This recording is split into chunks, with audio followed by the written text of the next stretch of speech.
my name is Matthew Quintero, and this is my research paper slash PowerPoint that explains an ethical analysis, a global analysis, and a background on what deepfakes are, what's real, and what isn't. This research paper is going to include the aspects that talk about how deepfakes are when it comes to pros and cons. So talk about how deepfakes includes the background of where it comes from and why it is what it is today, and also global analysis. The introduction starts where did deepfakes come from? So with how deepfakes are right now, it's a global phenomenon. A lot of people are talking about how deepfakes can be used for various reasons, where it can be creative uses or it can be things like manipulating videos in the way they want it to, or maybe later on we're going to talk about how improper uses can be used as well. But this all started with how producers in the 1990s would use deepfakes for production on the footage they would have in movies to do things that the footage did not have inside of it. People use tools to maybe create fake footage, and people in our society looked at that and they thought that they really enjoyed it and it should be progressed by tools. One of these main contributors is Ian Goodfellow. Ian Goodfellow made a tool that's called Generative Adversarial Network. This type of tool engage with deepfakes on a way that it's never been engaged before. It basically implemented new mods and new tools into what deepfake was already at that point when Ian Goodfellow was developing these new tools.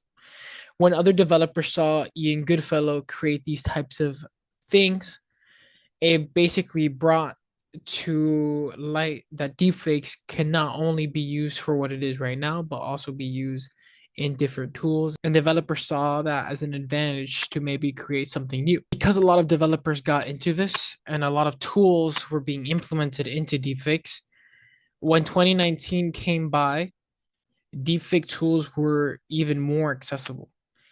A lot of people were using deepfake tools even in their phones, or even not sources that came from a laptop or iPad. Apps were created to create funny videos of footage that grabs people's images that can create, let's say, memes through Instagram or Facebook. Through this progression, a lot of people started to know what deepfakes are, and it became a global phenomenon, like I said earlier. The deepening interest obviously went up as well. How it went up, it got revealed that research papers of deepfakes started to get published more and more every single year that progressed. From 2015 to 2020, deepfake papers from 0 to 1,200 have been published in 2020. And at the bottom, it also says 297 papers have been published in 2021 as of April 1. These types of aspects not only give us an insight to how popular deepfakes are getting, but also the fact that deepfakes are getting used more. And it can be in ways where pros can come into play, but also aspects of cons can also be used for deepfakes. Ethical theories that are going to be talked about are theories like the Kantian ethics theory that explains that actions are judged by moral law, not outcome. This basically gives us an explanation of, as an example, Kantian ethics explains how it doesn't matter if you go to prison or if you get jail time. It more matters what the moral law of that generation or that society is to determine if what you did is unethical or ethical. This ethical theory comes into play with deepfakes because of the way how deepfakes can be used. Deepfakes can be used in a way where it can bring pros like creativity and artistic expression, but also can be used for cons like misinformation and impersonations. Creativity and artistic expressions can be used in ways where people can create images, and deepfakes expresses that imagination, and it can actually bring something to life. And some people can use this as inspiration or an idea that they're trying to develop, but deepfakes help them move a little bit forward. But the cons can also be put in aspect of deepfakes, because it can bring misinformation and impersonations. How? As an example, deepfakes can basically impersonate voice memos of people that have been recorded, and as a use of that recording, deepfakes analyzes that voice, and it can be used in anything you want it to say, or in misinformation. Images that can be used to create false image or false media can also be implemented in deepfakes, which, if you're comparing it to the Kantian ethics theory, Kantian ethics determines that as unethical, because in the way of impersonations and fraud, you're using someone's voice or someone's image without their consent, which is against moral law.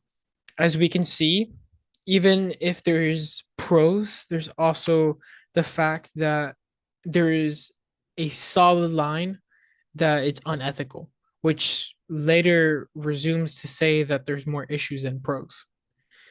But since there's more issues than pros, then we see that countries are trying to react towards it and trying their best to implement laws and implement things that can maybe prevent deepfakes, which then brings us to the global issue.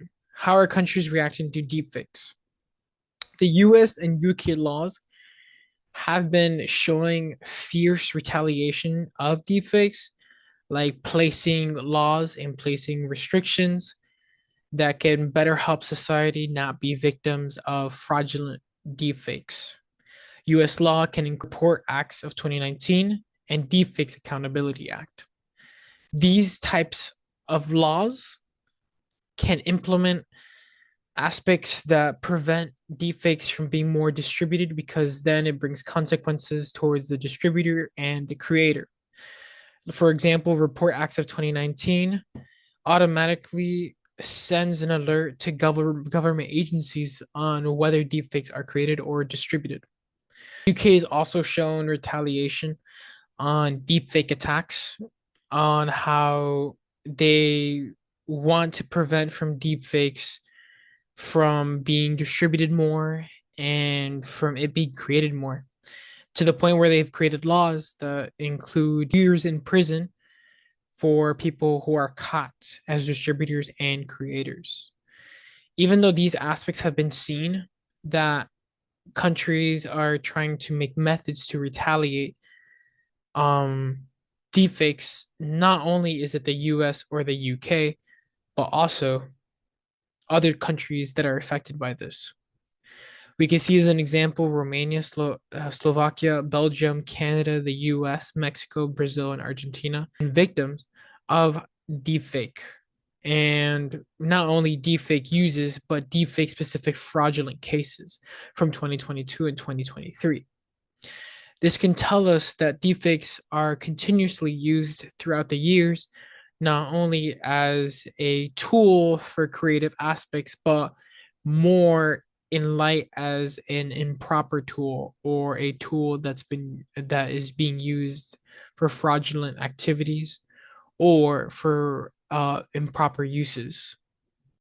With deepfakes being a huge phenomenon, we need to realize that as a society, when technology progresses, we also need to progress with it in preventing more victims of deepfakes and preventing for creations of new technology to be improper or not for ethical use. Thank you.